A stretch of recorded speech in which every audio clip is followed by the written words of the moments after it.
Check the mic and make sure it sound right, boys. Hello and welcome to the Powerfish Podcast. I'm Ben. And I'm Fish.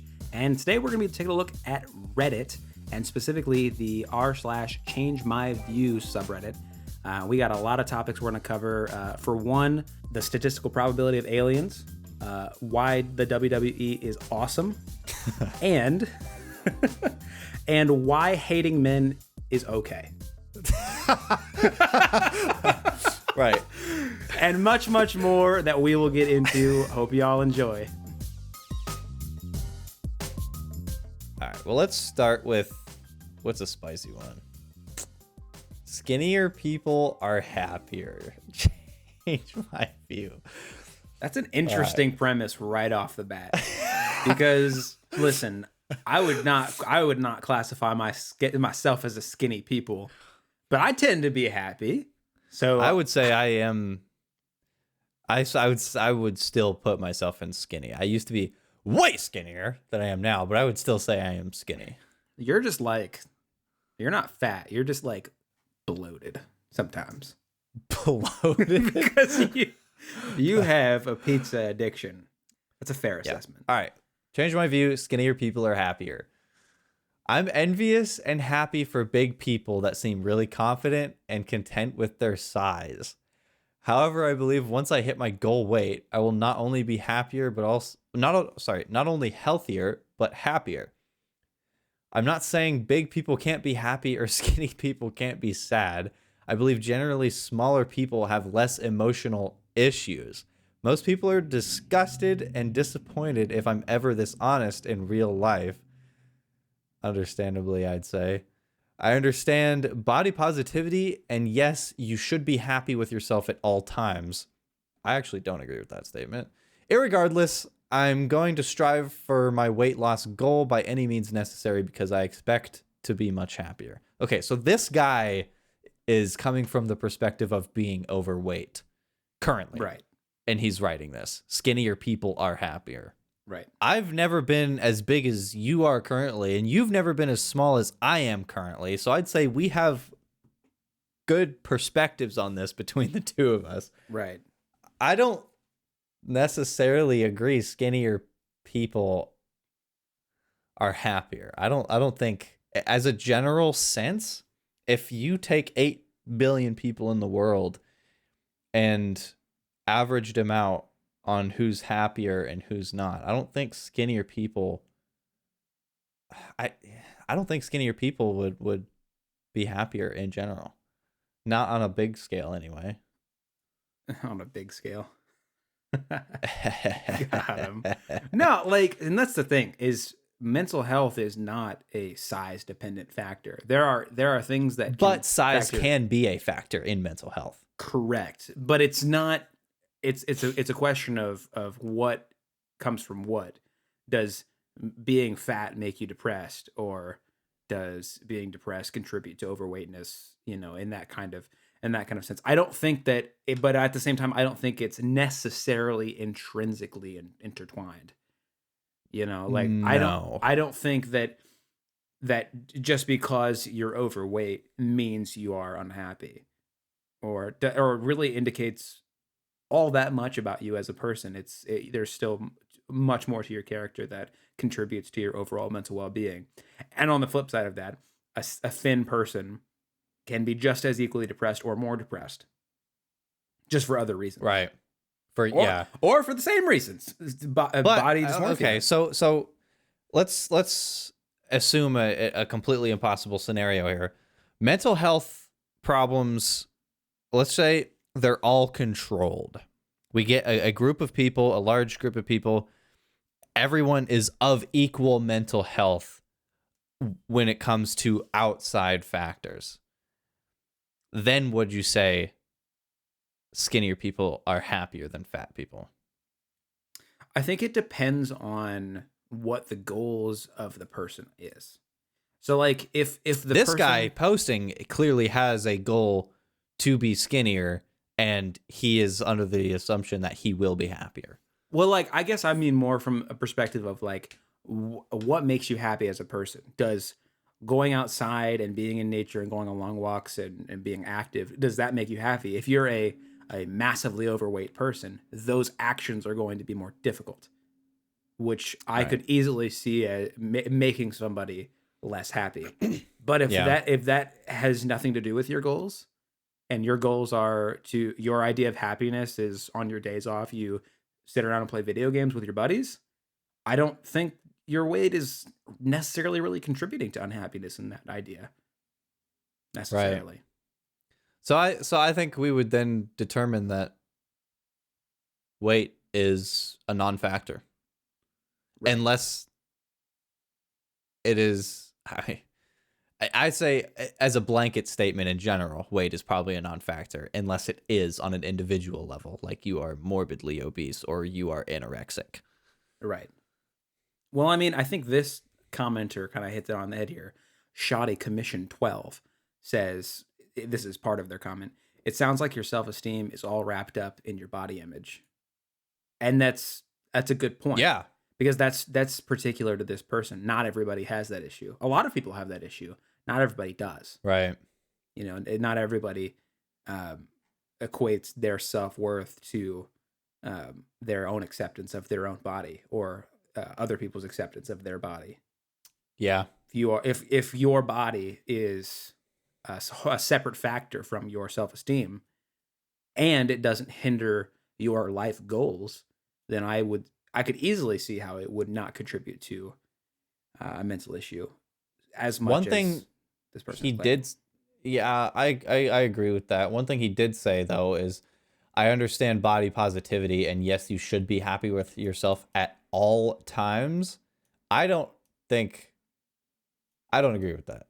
I think if you are morbidly overweight and your health is being severely impacted by your weight, whether it be overweight or anorexic, I don't think you should be just happy with that. Well, it comes down to two things, at least the way I look at it. And I'm a bigger person. I'm not walking around like a goddamn sumo wrestler or anything. I'm a little pudgy around the edges. But like as a bigger person who I could easily see, if I were to like really let myself go, this could become a major issue in my life, down the road. But like I look at it from two perspectives. It's like, one, I think people should do whatever it is makes them happy, and if that is eating themselves to death, I think they should do it. That's their right, and whatever. But I don't necessarily think that other people should be forced to celebrate that fact, but they should do whatever they want. There was a second aspect to this that I was going to bring up, and I have completely forgotten what that is. Well, your second aspect aside, I think I actually agree with that more than what I said. Me saying that you shouldn't be happy with yourself if it's affecting your health.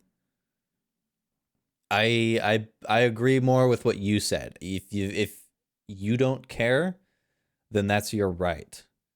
Yeah. But you shouldn't expect somebody else to also be happy with you in that. Right. I think that's a better view. But and at the same time, though, it's like there's a difference between, like self-hatred and seeking growth. Oh, yeah. So it's like, sure, just because you and I might take the stance of people that are massively overweight to the point where it's a hindrance on their life and they are burdening themselves and their loved ones should seek help. That's not us saying you should be hating on yourself. Right. We're merely saying, if we're taking that stance, that growth should be seeked. Maybe. Or not, because who are we to judge on that? Yeah. When I was like 120 pounds, that shit's crazy. I was definitely unhappy, and I definitely did hate myself. I hated the way I looked. I hated the way I felt. I was tiny. I looked like I was anorexic. Like, and then he started packing on the za. And look where you are now. The za didn't help me in those times. What helped me was going to the gym and eating a lot of protein. Now, like 6 years later, I don't have that fast of a metabolism. I still have a very fast one, just not 16-year-old me. metabolism, and the pizza would make a dent in my stomach if I eat it too much. Yeah, dude. I remember you. I mean, pounding the pizza back in the day, and it made absolutely zero impact on you, on your mental state, on your goddamn physical state. Nothing. You just pound the goddamn large pizza and then just go about your business. That's crazy. That's not the case anymore. I can't do that. Well, that's the thing about working out. Like around ish the time that you're talking about, where you were in much better shape, I also went to the gym with you, and I got into much better shape than I am now. Yeah, like 4 years ago. Slightly pre-COVID days. Yeah, dude. I remember that, and even just honestly not changing a whole lot about my diet, but just moving is such a great, obviously for your physical health, but your mental health. It just skyrockets you into a better place, at least for me, and probably for you. I'm sure that's not the case for everybody, but yeah, I mean, just moving and getting out and lifting and cardio. The days leading up to COVID was definitely when I was in the best shape of my life, for sure. Right now, I'm like 170, probably like 16% body fat, 15, 16. Then I was like 165, but like dick skin, dude. I had no body fat. I was walking around like a cock, dude. Yeah, I was definitely in the best shape back then. So back to this topic. I think change my view, skinnier people are happier. I think he is mostly incorrect in a general sense with that statement. Yeah. There's something to personal growth, and seeking better health is generally considered a part of personal growth. But to throw a blanket statement that not doing that particular thing equals unhappiness, I don't think is a fair assessment. Yeah, I agree. All right, well, let's get into another one here. What's a good one to get into? Housing, change my view. Housing should not be an investment. You read this one. So before I read this, I just want to preface it with saying that you and I both are not homeowners, and won't be for, well, given the way the economy is, probably a while. Potentially ever. No. Okay. Real estate is expensive right now. This gentleman says, I don't believe that it's good that housing is viewed as an investment. And they see a couple problems with it. It makes housing artificially more expensive than it should be, and leads to homelessness and people spending too much on rent/mortgage. Housing as an investment provides an incentive for homeowners to be NIMBYs. NIMBYs? I have not heard of that. What is that? I'm looking it up. What is a NIMBY? NIMBY. A colloquialism signifying one's opposition to the locating of something considered undesirable in one's neighborhood. I read that and did not conceptualize it one bit. Well, anyway, next sentence. Owners to be NIMBYs. A class of people is created that now oppose the construction of new housing because it makes their houses less valuable. Oh, maybe that's exactly what that means. Maybe that's what they mean, but that maybe we just needed to finish the sentence. Exactly. Okay. It's a poor place to store wealth.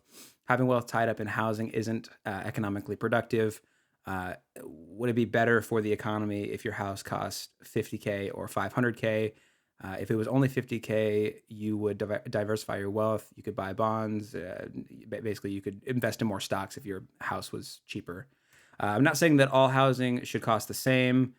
4,000 square foot apartment in New York City is going to cost way more than a 700 square foot apartment in Oklahoma City. But I don't believe that the price of housing should be expected to rise faster than inflation. Which it has by a big margin.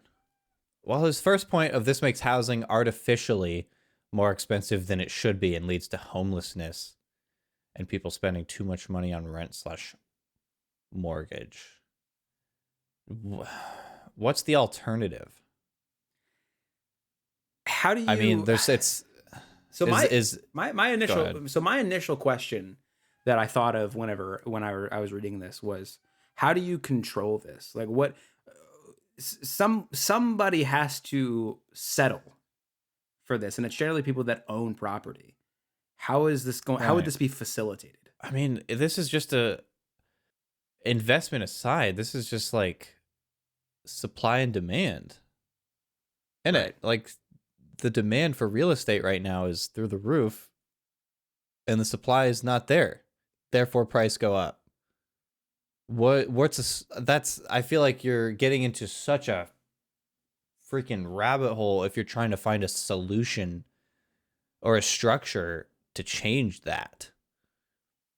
If you're Right. trying to keep real estate at a fixed rate alongside inflation, like how would you do that? Any one product can be investment or not. Any one category of product can rise or drop relative to inflation. Like inflation is a rising sea. It's not like a control of individual items. Like for freaking fidget spinners. Fidget spinners, bro. What Yeah, an example. The supply, that's an example. Like supply for those, if a fidget spinner gets popular again, demand go up. If supply doesn't go up, price go up. Right.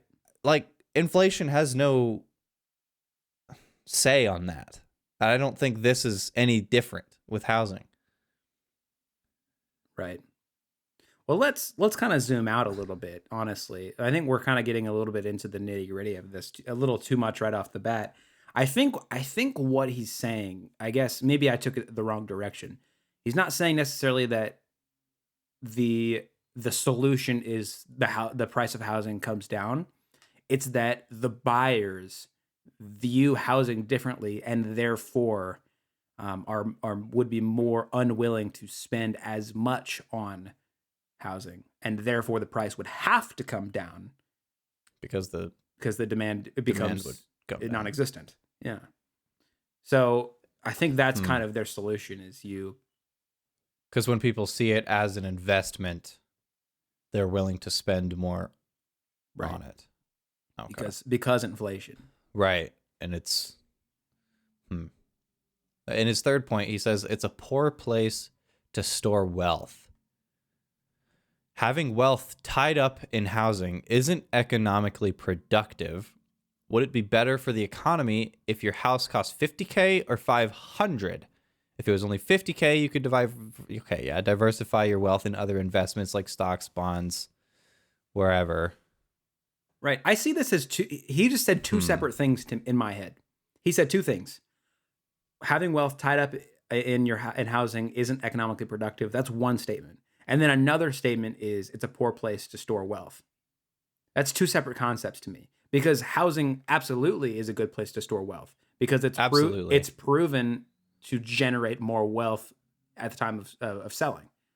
Okay. You're right. He's saying two separate statements there. It's a poor place to store wealth is how he started it, and I 100% disagree.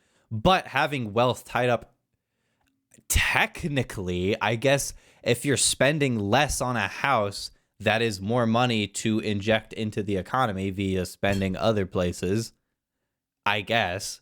But him starting that phrase with "it's a poor place to store wealth," if you're looking at that from your perspective, no, it's not. If you're looking at it from the economy's perspective, maybe. Right. But I don't give a frick about the economy. What's it doing for me and my wealth? Exactly. No, like I would exactly. No, I would agree that it's more productive to have a smaller investment in your home and then diversify with other smaller but potentially more lucrative investments. It depends. Yeah. Okay. If your goal is wealth growth, diversifying is always going to be a better option. If you have $1 million to invest and you put 500,000 of that into a house, obviously that's a horrible idea. Right. Like you shouldn't put 50% of your investment into real estate. Yeah, but who's walking around and they go, no, this hypothetical person doesn't exist that they're painting. Nobody's looking at the need for housing and like they need a house. And they go, well, I have two options and both are equally suit my needs. One of them is 50K and one of them is 500K. That doesn't exist because there's so many factors that go into what you need in a home. Yeah. So it's like that. Nobody's. So it's one option is 50K and one option is 500K. There is no person on the planet that would ever pay $450,000 more just as an investment opportunity. No. A person's going to buy a house based on what they can afford and what matches what they need. Exactly. I don't think that's a fair comparison. Okay, so he's saying if you are a person searching for a house, you should buy one that doesn't cost very much because then you can have more of your money to inject into the economy. Right. Which I'm when I buy a home, that's what I'm going to be doing, and it's not because okay. Who doesn't do that? Who doesn't already buy the most inexpensive house they can find that fits their needs? Who doesn't do that? Right. Nobody. Everybody buys a house for the price that they can afford that fits the needs that they need. I mean, you might use the excuse of it being an investment as an excuse or as a justification to spend a little bit more because you had to, but you're not going to go out of your way to spend more just from an investment aspect, unless you're like, okay, but here's another thing. We are looking at this from the position of someone who is trying to buy a house to live in. Correct. We are not looking at this from the perspective of somebody that, like a landlord that owns real estate. And I was just about to say that before you interjected. I was just about to say that we are not real estate investors, and of any kind, landlords, flippers, anything like that. So we would only be buying a home for the express purpose of living in it. If it happens to generate positively from an income or as an investment down the road when you go to sell, that's great. But I would never buy a home because of that purpose. At least not my first home. That doesn't make any sense to me. But from the place of a person that has $6 million that owns 18 different properties, him saying it's a poor place to store wealth, I think is still incorrect. Yeah. Even if your house purchasing agenda is not to live in them yourself. Right. I think that ChangeMyView wasn't aimed at us. If I'm being honest. I think honestly, yeah. From our perspective and from I would say most of the population, this is a stupid ChangeMyView, but in the terms of somebody that like real estate properties is their entire business or livelihood, I don't really know, to be honest. I can't speak very much on that. Yeah. That is not my expertise whatsoever. Well, we'll slap a we don't know on that one. We don't have a broad enough view for that one. Yeah, we're not broads. Yeah, correct. We are not broads. Oh man, this has got to be a stupid one. ChangeMyView. Stores shouldn't allow returns. All right, let's read what this guy could possibly justify this on. I work in retail, and my view. Okay, now straight out the gate, we have worked lots of retail jobs, so hopefully we can actually have some insight on this. I work in retail, and my view is that stores should not allow customers to return items. These are the reasons why. 1, allowing returns raises the cost for all customers. This is because many returns cannot be resold or are marked down significantly. Stores also need to invest in staff to process and resell returns, again, raising prices. Number 2, returns are damaging to the environment, as many are unable to be resold or recycled. Yeah, we literally are filling up landfills with returns. Allowing returns encourages fraud. That is true. People try to return items they never purchased. People purchase items they plan to use and then return. People abuse the system by returning products already near the end of life, like clothes. TLDR, allowing returns raises the cost for all consumers and contributes to significant environmental damage. Our current system of returns also allows for significant fraud and shrink in retail stores. Returns are basically contributing to our materialistic throwaway culture. We all need to be more serious when it comes to the things that we buy, consume, and throw away on a daily basis. Yeah. So right I off think the this bat, yeah. I want to address point number 2 right off the bat. So returns are damaging the environment as many are unable to be resold and recycled. That is not the fault of the consumer. Just straight up isn't.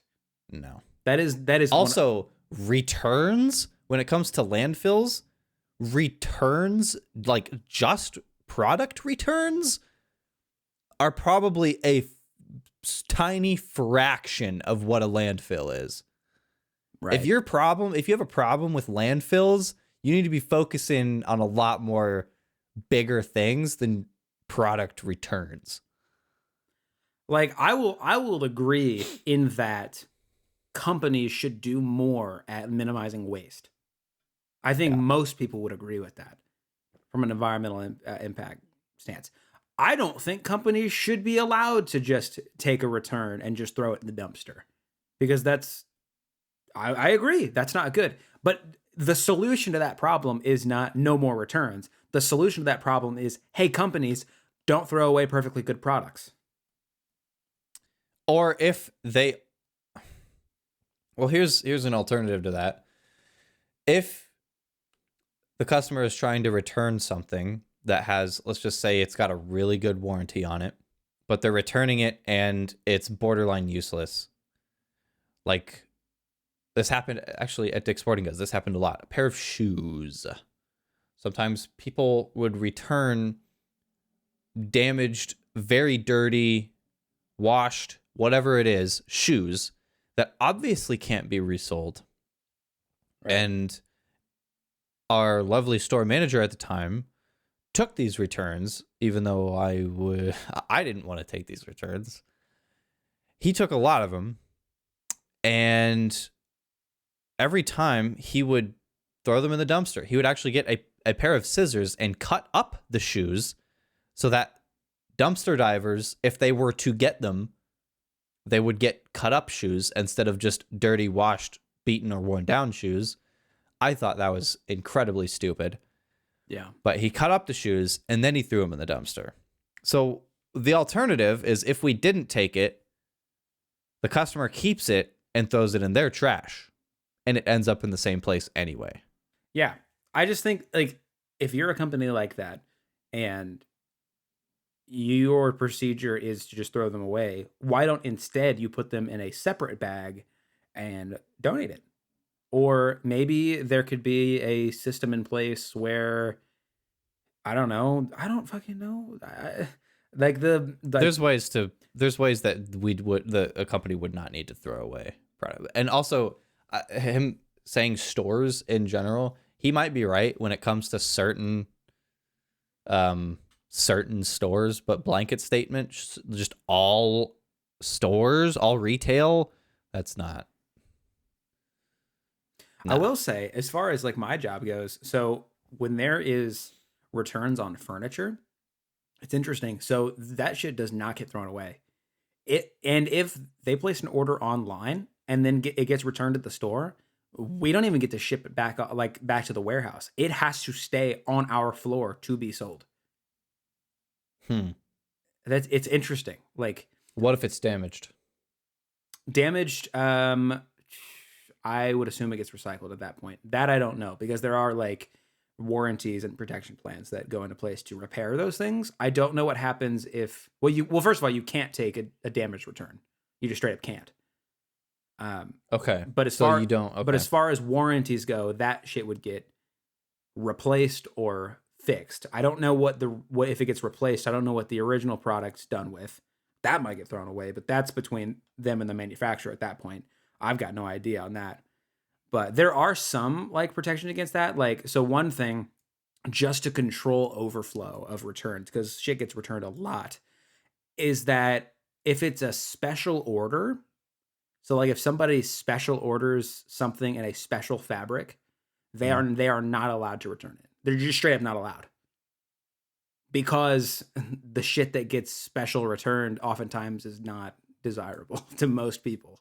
So that you cannot return. And I kind of agree with that. It sucks for the consumer, but I get it because it's like, this is not a mass-produced product. This is literally custom made for you, and you are the only person that clearly wants this because it's not a stock product. So you can't really return a non-stocked product because nobody would want it. And then we wouldn't be in a situation where we would just have to eat the cost of that and then probably throw it away or donate it, which would be bad. And I would agree that that's bad. But the solution to the problem, to get back to the question, the solution to that problem is not just ban returns, because that's an anti-consumer practice. Yeah, he doesn't mention at all how defective items exist and need to be returned. Right. And I've scrolled through, and people have talked about that, and I think he said something to the effect of that he agrees that if it's broken or defective and shit like that, then the companies need to honor that. But for strictly returns, like, I bet major corporations would absolutely love if they no longer had to take returns, because that's generally considered a loss. Right. Because they have to then eat the cost of that, especially if it's not a situation, if it's not a reselection situation. Because if it's a reselection situation, then you at least get the continued business. But if it's straight up just a payout, then they just eat the cost of it and then have to sell the returned item at less than what they sold it for before. It might still be a net positive in the grand schemes of profit margins, but it's not going to be what you expect to make back. So I'm sure companies would love to not accept returns, but as a consumer, fuck that. No, like that's a benefit. A person, a commenter, this is a good point. Commenter posted, if I can't return a product, if it immediately breaks, why should any company worry about making quality products? Yeah. If they have no return policy, who gives a shit? If the company's making profit, then stonks.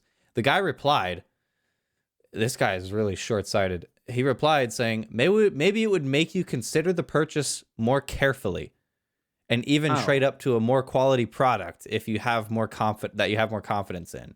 Then never mind. Fuck this guy. If a product was known to be unreliable, no one would choose to buy it. That's such a small scope. If every company removes their return policy, then every company could make dog shit.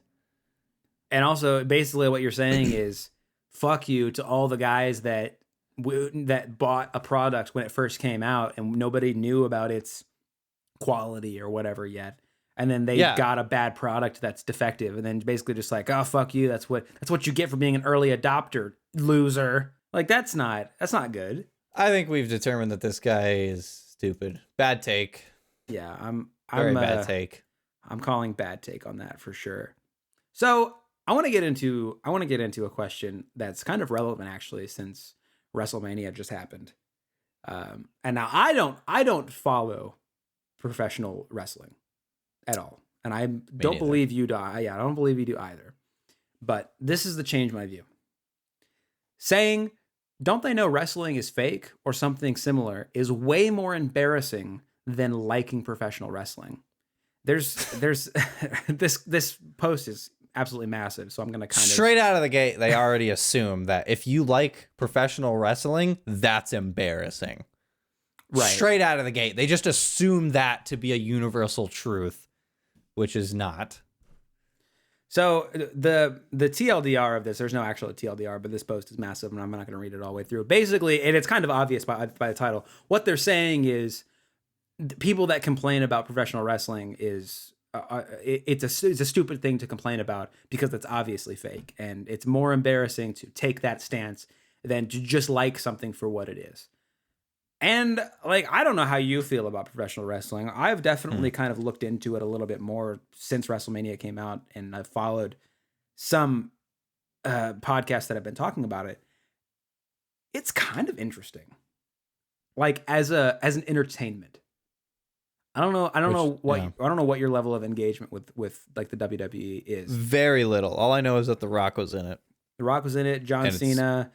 John Cena. Lots of other notable names that probably wouldn't mean anything to you, but those are the big two I could think of off the top of my head that transitioned into acting.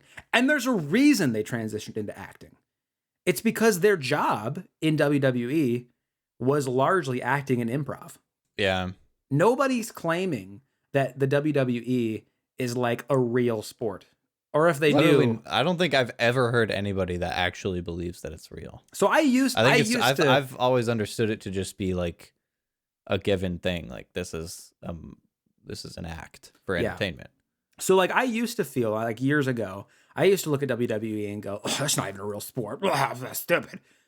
As an adult with a brain that can look at things and think about things, it is silly. And it does portray itself as a sport.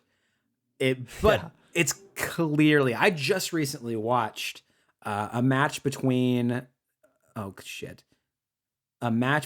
Undertaker and a gentleman whose name is escaping me, but it's one of the most famous matches of all time.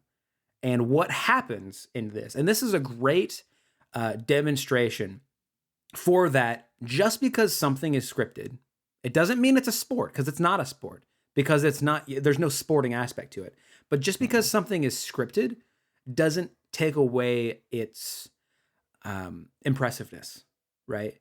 These people's athleticism is impressive. So this particular match, they were on top of the cage. I'm sure you've seen like the stereotypical, like the cage comes down over the ring. And it's like, yeah. So that's what it was. But what they did was they threw a folding chair up there, and they each climbed on top of this like metal cage. So they're on top of this metal cage, and the other ones, the Undertaker's kicking the shit out of them, and they're smacking the chair around. Swear to God, dude, this dude is laying on the on the metal wires that's supporting him. It's barely holding them. Undertaker picks him up, throws him off the cage. And we're talking like a 20-foot drop. And he lands off on a table. And he gets up, and his tooth has gone through his lip and lodged into his nose. Blood pouring out of his face. Oh my God. Dude, you ought to look it up. Blood pouring out of his face. The paramedics are looking him over. Undertaker is just still standing on top of the cage, like in like a menacing pose, viewing down. Crowd is going insane. Keep in mind, this is the first like 5 minutes of the night. Crowd is going insane. They're about to wheel this guy off. Oh, I gotta look up his name because I'm talking about him. It was the Undertaker versus versus Mankind, Hell in a Cell. That's what Hell in a Cell was, the match, and it was Undertaker versus Mankind. So Mankind, they're trying to like wheel him off because he's bleeding out of his face. He breaks away from the paramedics and starts running at the cage. Tooth lodged in his nose. Real tooth. He's still, to this day, this man is missing most of his front teeth. He gets back on the cage, climbs back up. Him and the Undertaker start throwing punches again. So he's trying to come at him. Undertaker grabs him by a chokehold, picks him up, slams him through the top of the cage down to the mat. Swear to God. And it's like, I mean, this is an extreme example of WWE. This does not happen all the time. And when I go and I watch some WWE stuff, a lot of it's just like, what'd you say about my wife? Like, your wife's fat, bro. Oh, get in the ring, bro. We're gonna fight. You know, it's some silly shit that's clearly scripted. Yeah. But you can't script a 20-foot drop with your tooth lodged in your fucking nose. It's crazy. It was insane. And it kind of changed the way I view WWE. Now, am I going to tune in every single week? Probably not, because it's a little silly. But you can't dispute the athleticism and the just ability to take a hit like these guys can do. Obviously, they pull punches. Obviously, they try not to absolutely obliterate each other because they're all friends at the end of the day. They're acting together. But Right. like they will fuck each other up and they just take it. And it's impressive. Yeah, and it's freaking hilarious some of the time. Dude, there's so many WWE clips on YouTube that are just batshit hilarious. because of how silly they are. Like, well, what's the one of that freaking shredded out of his mind announcer? That's got memes all over the place. Like one of them's of him sniffing money, and I'm not sure. I don't think I've seen that one. Regardless, what I've got to find this fucking YouTube clip. He says like, here it is. You hate roosters. So it's this clip of this guy, a wrestler, talking to the announcer. His name's Vince. That's his name, Vince. Vince McMahon? Yeah. Okay, yeah. Gotcha. He got him to say, "You hate goats," and then Vince would say, "I don't hate goats." You hate roosters, and then Vince would say, I don't hate roosters," and then this guy said, "You hate cocks," and then Vince said, "I love cock," and then he stops himself, and then the crowd just explodes. Dude, that shit is so funny. It's obvious. It's just so silly how funny it is. It's obviously fake, but yeah, that shit's funny as fuck. So one of my favorite ever clips from anything related to WWE, it was Scott Steiner doing a promo for this 3-way called Sacrifice. Between himself, Samoa Joe, and Kurt Angle. Watch this, and I'll put it in the edit. Professor Scott Steiner topography. You know, they say all men are created equal, but you look at me and you look at Small Joe, and you can see that statement is not true. See, normally if you go one-on-one with another wrestler, you got a 50-50 chance of winning. But I'm a genetic freak, and I'm not normal. So you got a 25% at best at beating me. 25%. Then you add Kurt Angle to the mix, your chances of winning drastically go down. See, the 3-way at Sacrifice, you got a 33 1/3 chance of winning. But I got a 66 2/3 chance of winning because Kurt Angle knows he can't beat me, and he's not even going to try. So, Samoa Joe, you take your 33 1/3 chance minus my 25% chance, and you got an 8 1/3 chance of winning at Sacrifice. But then you take my 75% chance of winning. If we used to go one-on-one and then add 66 2/3%, I got 141 2/3 chance of winning at Sacrifice. See, Joe, the numbers don't lie, and they spell disaster for you at Sacrifice. Dude, that's fucking hilarious. Isn't that so fucking funny? I think about that all the time. That is hilarious. Minus my 25% chance. You got a 25% at best at beat me. I've got 141 2/3% chance of winning at Sacrifice. You know what the funniest thing is?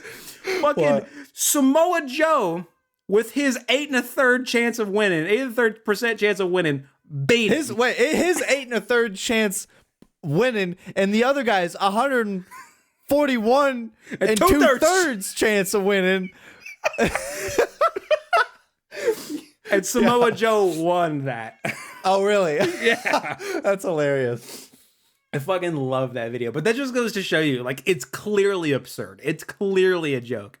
Yeah. And so to kind of reel it back in, the idea of this post is that it's more embarrassing for people to complain about WWE saying that don't they know wrestling is fake. I would agree with that. Because it's clearly a joke. You turn to them and say, no shit. It's like, obviously, I love the way people describe it. People describe it as like a man's soap opera. Or like a redneck soap opera. And it kind of is, because they really do be being like that. I heard a story, not to spend too much time on WWE, but I heard a story where some guy was supposed to lose a fight, like scripted to lose a fight, and then got mad in the ring and then went on to like flip the script and won. And in order to punish him, I swear I'll have to look this up to verify, but in order to punish him, the WWE made him fall in love with a mop as part of their storyline. Oh my God. Yeah. And hold on, WWE mop. Yeah, it's just fucking like, hold on here. That might take you where you want to go. Yeah. Like, look at this guy in his mop. Icons of wrestling. Moppy. And he's in love with the mop.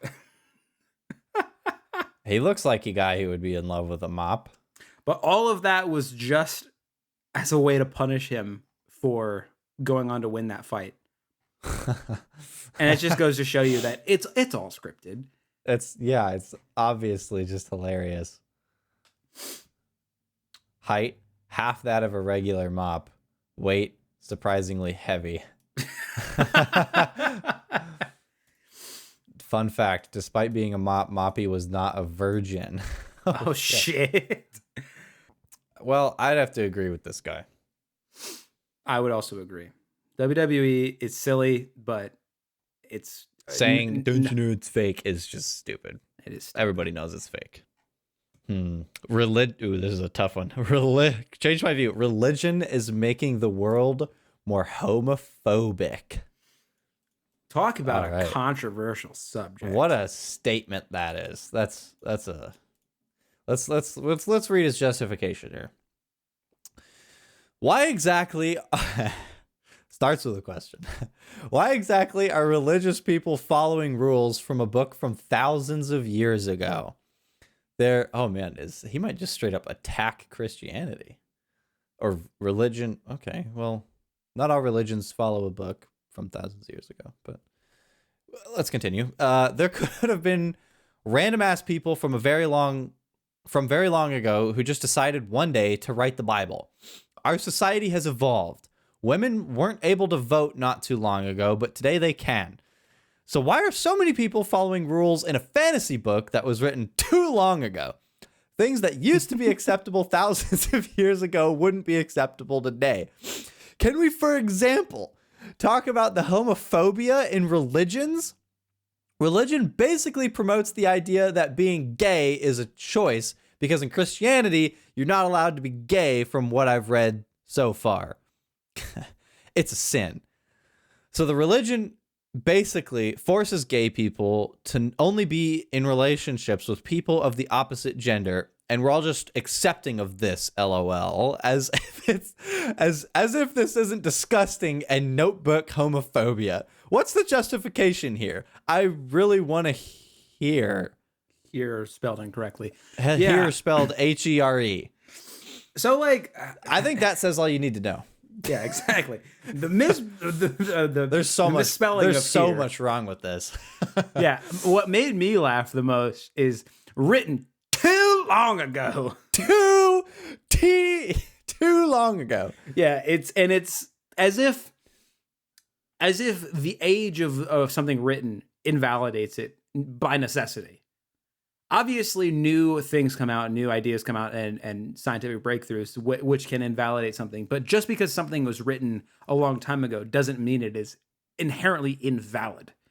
You can still derive meaning from something. Now, the fact that it hasn't been rewritten 100 times differently, unless you mention translations, which try not to change the meaning. The fact that it's like an ancient, quote unquote, an ancient text that is unchanging is part of why the religion is the way it is. If their entire religion that was based on the Bible kept changing all the damn time, you wouldn't have a religion. Right. I just think, and this is my impression, this guy is just mad at religion. Yeah, this guy. Which I think when I first saw this post earlier, I just said that this guy just seems like a guy an asshole that happened to be religious, pissed in his cereal, and now he's mad at religious people. Yeah. Which, I mean, if you want to be mad at religion, I get it. Go for it. But I don't know. I just don't necessarily agree with this particular take that religion is necessarily making the world more homophobic. I don't think it's helping, but I'm not gonna pin the blame on it necessarily. I was gonna say there absolutely are religious people. I would say on average, if you get 500,000 religious people and 500,000 agnostics or atheists, probably there's going to be more homophobes in the 500,000 religious group. Right. Like, I'm not saying it's a more accepting community, but it's certainly not. I mean, shit. The religions that are actively, openly pushing homophobia are few. Right. And they are not large. Comparatively to like most branches of like Christianity, for example, they're not actively pushing to hate homophobia, like hate gay people. Yeah. They're not doing that. Well, and the other aspect of this is, what's the solution? Is it just to, get rid of religion altogether? That's not going to happen. No. And I think religion is a good thing, but like I'd say the ideologies that religion pushes are usually better than not. They're usually they're filled with more good things than not, I'd say. Like, be nice and shit like that. Right. Well, and like I would say, be kind, be accepting. I would say we as a society are already doing everything we can. Because like I think if you ask most young Christians, as an example, let's just use Christianity as an example. If you ask most young Christians, they're not going to put up that much of a problem with gay people. Or if they do, it's going to be like, that's not my lifestyle, but they should live how they want to live, or something along those lines. I think that's a product of us as a society moving towards more accepting of other cultures and other ways of life. So we as a society, regardless of religion, are doing everything we can to be the most accepting people we can be, and religion is slowly following suit. I don't think this guy walking up here and pitching a fit about religion being homophobic and all that, I don't think that that's doing anything to solve the problem. And in fact, we as a society are doing everything we can. Yeah. Yeah, and there's a commenter that also makes a good point. Atheism has been increasing over the years, but homophobia also has been increasing, which I don't know if that is actually true. But it has what he says is, this has nothing to do with religion, in my opinion. This has everything to do with LGBT becoming highly politicized and being injected into every facet of culture, which is true. It is very political, and it is injected in everything. And I'm here to say that our stance, I don't even know your stance, but our stance officially is going to be that gay is okay. Gay is okay, whatever the fuck you want to do. I don't give a damn about gay. Yeah, no. I don't care about gay. That's my opinion anyway. I don't give a frick what you do. I don't think it should be a political thing. I don't think it's, again, I think it being injected everywhere and becoming political is stupid. It's not a political thing. It's a fucking, if it's your sexuality, great. Why is it becoming political? I think that's, yeah. I'm gonna label this guy as a big old whiny pants. This guy's stupid. Little bitch baby is what that guy is. We got time for a couple more here. What's a good one? Here's a funny one. We had a serious one. Let's do a funny one potentially. Change my view. Hands are not designed for punching. Okay. Common I idea would agree. people have is that punches influence human hand anatomy. Oh, many people claim. Yeah, I never considered that even once. Many Me people neither. claim that unarmed combat between prehistoric men involved closed fist strikes. Um, my reasons What? to believe that hands aren't built for punching. The metacarpals are thin and fragile compared to skulls. Boxer's fracture is a term for common breaks of the fifth metacarpal from punching. I don't know exactly what a metacarpal is. Is that like a carpal tunnel is in the metacarpal? I think so. That's Something in your wrist. That's got to be clear. Hands are great at grabbing, pushing, pulling, etc., like using tools and weapons. Boxers wear gloves for protection. Well, there's a lot of reasons for that. Punching hard areas, such as a forehead, will usually break one's hand. Evolution favors intimidation over attacks. So those are the reasons for the counter. They even list counter arguments.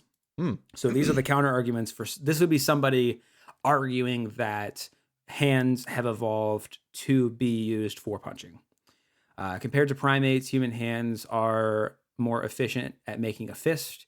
Our fingers curl well.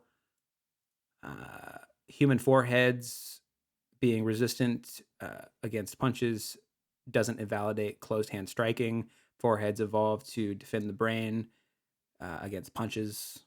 The deep set eyes and protruding eyebrow ridge protects the eyes against strikes. Angry people throwing punches at their opponent's head on instinct. The most likely metacarpals to break are the fourth and fifth, and they are weaker and connected to the less sturdy ulna. Ulna?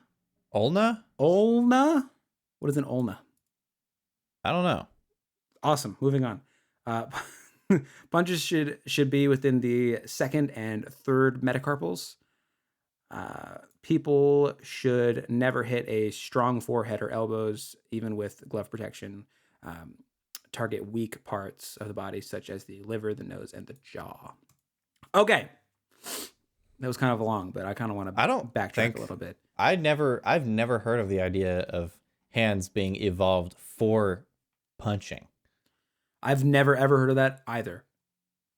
But this guy made an argument that I absolutely agree with. Hands are great for grabbing, pushing, and pulling. That yes. Is very clearly, at least in my head, what hands were evolved to do. Yeah. And I don't think it's his opening statement of a claim that unarmed combat between prehistoric men involved closed fist strikes. Was there a lot of that unarmed combat between prehistoric men? Much that our bodies would evolve to it? Did they not have like freaking sticks or something? I don't know. Where's your sticks at? Come on now, get your rocks out.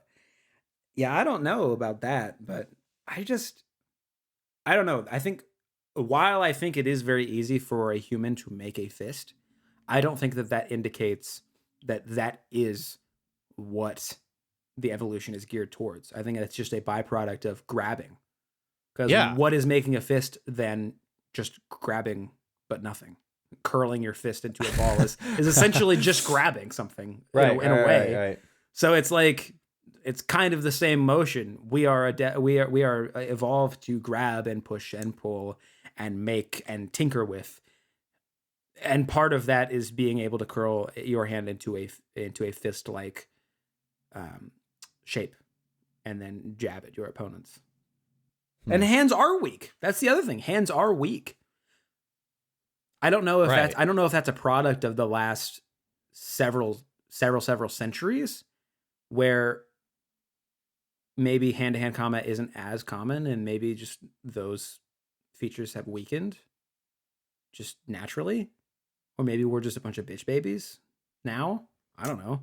That's possible. But I would be more willing to bet that that's just a product of that's not what the hands are designed to do. The hands are designed to to other things. Grab your coffee cup in the morning. So I don't think we can really get much further in that because we don't know most of the things that he mentioned about anatomy. And What we is it? disagree What is with his opening statement. What is an ulna or a yolna? What is that?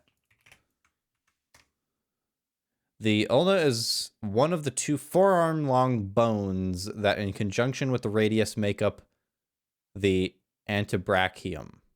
Brachium? Antebrachium. It's one of your arm bones. They're arm bones. It's a bone in your forearm. Your arm bone's connected to your wrist bone, as the song goes. Well, that one was kind of silly. Yeah. That one, I thought that one was going to go a different route, but I'd never heard of that. Me neither. The opening comment of a lot of people believing that apparently hands evolved for punching. Well, I'm kind of curious. Let's take a gander at the comments. Is that kind of the general consensus that people are just saying who's arguing this? Or is that... Second comment. Who thinks this? Yeah, I see that. Who thinks this? So apparently we aren't the only ones that are confused to hear that. There's a lot of really long replies that would make me think that there isn't a discussion taking place. But why? I don't know. Must be important. But aren't male faces designed to be better at handling punches? It makes sense that hands are also made for punches. Punching people for 36 straight minutes in a boxing match. No, obviously not. Here's one. The general premise here is that hands aren't perfectly designed for punching, but evolution rarely, if ever, provides a perfect product. All evolution is interested in is if a trait can keep you alive long enough to have offspring. Yes, hands can be kind of brittle, but I'd say fistfights weren't a super regular occurrence. Yeah, that's what I said. They're probably not going to be fighting often enough to get stress fractures, and if there is a break, metacarpals can heal without surgery. Although probably some of the loss of function with zero treatment. A fractured metacarpal can heal and probably won't lead to your death. You can hold a spear and hunt with your other hand. Others in your tribe can help while you heal. What's vital to pass down your genes is warding off other males from competing tribes or even within your own tribe. Weapons, especially 200,000 years ago, weren't always accessible or any good. The best weapon you're always going to have on you are your fists, and they'd absolutely be crucial in helping you survive a fight. It makes sense that fighting would have had an evolutionary influence on our hands. But he also stated that it probably wasn't a regular occurrence. So although it could make sense, it may not have happened. I don't know. Like, I don't know if this is a question that's like, is this a question that you could just Google, or is it something that like no one's ever given a single shit about answering because it doesn't matter? I'm thinking that option. Nobody gives a frick. Because I've never even once thought about that. Like I said. Me neither.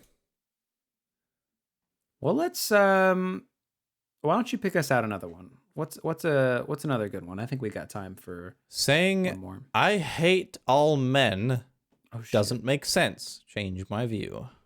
Damn. Let's see what they say about this. Firstly, to be clear, I understand that I may be in the wrong for this one. A couple months ago, I was hanging out with a bunch of friends, mostly women, 2 men, not including me. And one suddenly started talking about how she hated all men and went on about how much she hated all men and how all men should be killed. Damn. That's taking it pretty far.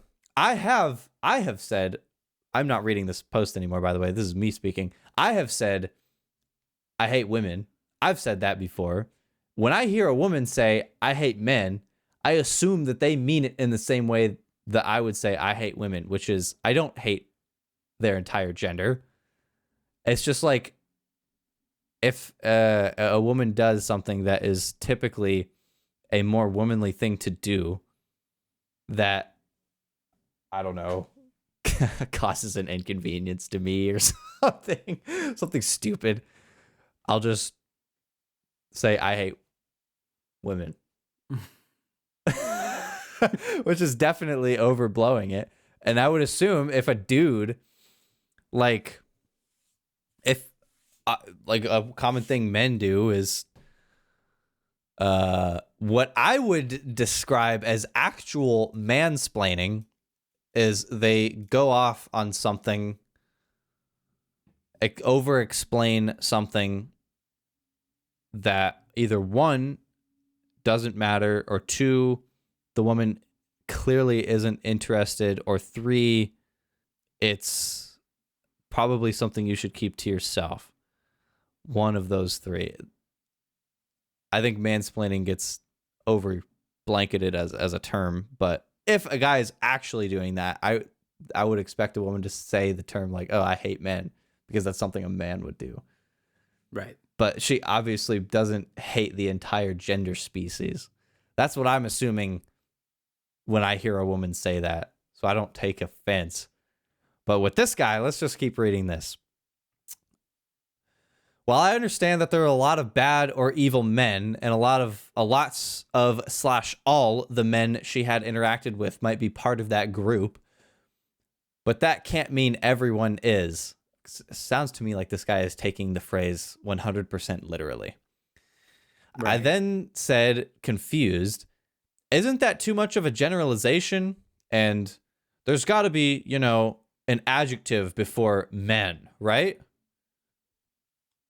She didn't answer then, but one of the other girls sent me a message after saying that the girl was furious about what I said. Oh my God. Another thing is when I said at a later time that, what the hell? I don't think you wrote this right. I think what he meant to say, another thing I said at a later time was, for example, what if I were to say, women are bad drivers and get into car crashes all the time, therefore I hate all women. Not that I believe that, of course. She then replied, it's not the same thing, which also confuses me. Probably because she didn't mean it literally. And he isn't, one, she's not communicating that. Two, he's not getting that. So this is an instance where I would say I hate women, is if a woman didn't communicate something that is clear. Obviously, all women don't do that. And obviously, I don't hate the entire gender species, but that's an instance of using that generalization. He then goes on to say, for short, I think it's okay to hate a group of, in this case, men, but grouping everyone with the people that rob, attack, or rape people, and therefore saying that you hate them doesn't make sense to me. Feel free to change my view in the wrong. I think this is a very simple read and done situation, because this is just, he took the phrase 100% literally. Right. Now, I do think the woman probably went a little bit too far in saying that she hated all men and then followed it up with all men should be killed. Yeah, that's a little, I would agree that's a little too far. I think that's a little too far saying that, but I also think that he probably could have just, I don't know, read between the lines a little bit. She's obviously not being, I don't know this woman, and I don't know the tone in which she said this. And if she attached all men should be killed at the end of it, maybe it wasn't so obvious that she's probably saying this as a figure of speech. So the one thing that while I agree that he's way reading into this way too much, and I'm sure she wasn't absolutely dead serious, and he's taking this too far. To his credit, I will give him credit in that he gave her the opportunity to clarify, and she didn't take it, and then was annoyed at being asked to clarify.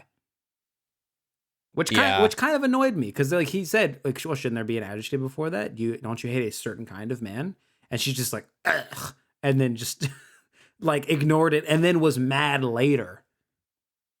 I think that's a little silly, because if I said something similar, let's say I said I hate all women or whatever, and somebody goes, well, clearly not all women. You might not like certain kinds of women. I would probably say, well, yeah, I don't hate like my girlfriend, or I don't hate a lot of other very nice women that would mean me no harm. But certain women, like women that are bitches for no reason, yeah, I don't like those kind of women. You're right. I hate those specific kind of women. She had the opportunity to clarify and didn't take him up on that. Usually when someone says I hate insert gender here, usually the reasons that they would say that can apply to any human being. Like, Sure. Yeah. if I say I hate women because a woman did this one thing that usually women do, a man could still do it, and I'm going to say I hate the same thing. Like, it's not actually... I think that phrase isn't actually targeted at the gender. I think it's targeted at the action that caused them to say that. Right. Yeah, I would That definitely... that action that caused them to say that might lean towards a male that usually does it, but you get what I'm saying. No, I would definitely make that distinction, because I wouldn't say I hate any particular group of any people. Like, Yeah, no particular literally, group. I would never say that unironically. Unironically, I literally would never say that I hate a people group. Because like- it is too generalized. Yeah, it's too generalized. Unless the people group involves one person, then I'll say that. And I hate all those fuckers. All one of them. No, yeah, I think that's kind of open and shut. It's a situation of this guy's reading in too far. This woman's not doing herself any favors by making those kind of statements, but at the same time, he just needs to kind of get over it. But at the same time, when asked to clarify, she should probably take that opportunity to not seem like a hateful fuck. I would agree with him in that. She definitely portrayed herself as a hateful individual, which I'm sure she doesn't want to be known as. Right. She didn't not, I don't say it probably, the problem should not have started because this guy shouldn't have looked into it, but it shouldn't have continued because she should have just been able to clarify. Like an adult, which these people probably aren't adults. They are probably We are on Reddit after all. They are probably young people with young, stupid, dumb opinions. You know how young people are. What did you say in the last episode? Young people and their, what was it? I have absolutely no idea what you're referring to. The moment something leaves my mouth, it ceases to exist.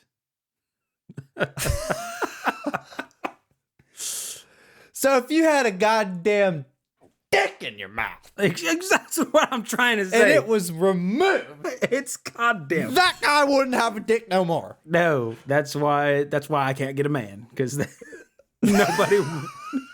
Because you're making their dicks disappear. That's why gay is okay, because You're right. You know what? That's gay. and that's okay. All right. Well, let's just do one more, and then I think we probably hit long enough on these. Let's do something. Let's try to do something a little lighthearted here. Okay. So for our last one for today, change my view. The existence of intelligent extraterrestrial life is extremely unlikely. Before we go into this, before you read this one, we think that extraterrestrial, leave out the word intelligent. We think that extraterrestrial life is highly likely, not unlikely. Right. The search for intelligent alien life is undoubtedly a fascinating and alluring endeavor, driven by our deep-seated curiosity and desire to understand our place in the universe. However, when we objectively consider the available evidence and the statistical probabilities involved, that's an interesting way to put that, considering what we'll talk about in a minute, it becomes clear that the existence of intelligent extraterrestrial life is extremely unlikely. I wonder what available evidence and statistical probability he's referring to. Okay, the timescales involved in the development of life on Earth are immense. The Earth was formed approximately 4.6 billion years ago, and it took almost 600 million years for the first living cell, Luca. Oh, I didn't know that. was a thing. The last universal common ancestor is what Luca is, apparently. Huh. I never heard of that. Me To neither. emerge. It then took another 3 billion years for complex multicellular life to evolve. Crucially, the vast majority of multicellular life on Earth, such as plants and fungi, are sensile, unable to There's move. no N in that. Sessile? Sessile? Oh, yeah, you're right. There's no N. Sessile? Well, I don't anyway, know what word that I'm is. pretty sure this is a definition right here. Unable to move from their fixed location. Sessile means unable to move. Oh. Let alone develop advanced technologies like spaceflight and interstellar communication. Moreover, out of the staggering number of cells estimated to have ever existed on Earth, between 10 to the 39th power and 10 to the 40th power, only an infinitesimal, that's an interesting word, fraction have been part of an intelligent species like humans. The emergence of intelligence appears to be an exceedingly rare event, even on a planet teeming with life. Furthermore, humans have only existed for roughly 200,000 years, a mere blink of an eye in the cosmic time scale. Of this, writing was invented a mere 5,000 years ago, and flying devices only about half a century ago. So basically, we've read the bulk of it, is that the Earth is such an improbable thing to have produced the life it is, that he's saying that how could it be replicated?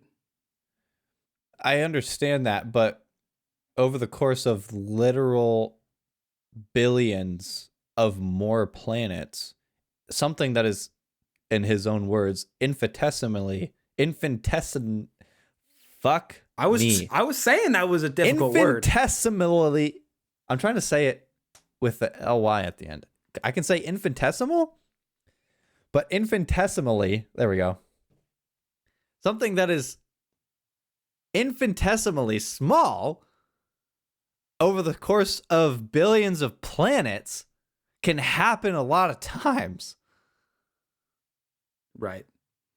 No, Like, that's always been my stance on alien life, is that whether or not I'm not saying that there are other humans walking around, that nobody's saying that, but to say that what's happened here straight up is not happening somewhere else is statistically, that just seems silly. Right. And if you kind of scroll down, somebody says this here. I mean, they go into a bunch of math, but their thing that they say at the end is that it is, I just had it. I don't know where I put it. I don't know where it was. But basically what the comment said underneath, they had a bunch of math, and it was just like, it is basically a statistic certainty that this is somewhere else. But the problem is because the data pool is so massive, we don't physically have access to see the rest of it. Right. We can only see so far. Right. So it's a damn near certainty that there is life elsewhere. It's just not within our realm of reach. And humans are so good at this. Humans are so good at putting themselves at the top of the food chain. Right. And it's just like, there could be no other like us. We are so special. And it's like, no, if you are a subscriber to the idea of evolution, which most people are anymore, we evolved from essentially nothing. Essentially, it was a space dust colliding, which settled in a particular way that grew in a particular way that grew into this over billions and billions of years. And there's a comment that puts this well. The estimated age of the oldest planet in the universe is 13 billion years, which would mean that planets have been forming for nearly 10 billion before the Earth. Jesus. 10 billion years before Earth, which, it's a lot of time for something like this to have formed. Yeah, I don't think there's any way you can cut this to say that there is no life. Now, the intelligence of that life that's up for debate because you can't predict that. That's not even a debate worth having because there's no information. Yeah, if people go, well, why haven't we been visited? They might not have that capability. For all we know, we might be in the presence of aliens. Our own consciousness. We don't understand consciousness. Right. Yeah, for all we know, consciousness might be a different life form. Like, You never know. Aliens could be something so far beyond what we could comprehend. It might not even exist in physical space. Like, they could be everywhere. We would have no clue. We don't know what an alien is or what it would look like. Correct. Yeah, I think, like I said, I think it's a certainty, and I think we as humans need to pull our head out of our asses and realize that we are most certainly not alone in the universe, and it is only a matter of time. So long as we don't blow our own selves up before then, there will be an encounter, assuming we colonize enough planets and spread our infestation to other places and manifest destiny.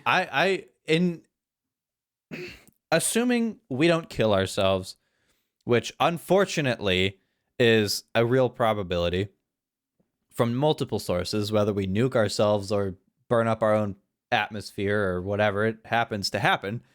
But on the assumption that we don't do that, or we multiplanetary colonize, whether it be 500 or 5,000 or 5 million years, we would eventually get the technology to travel much further than we can even see right now.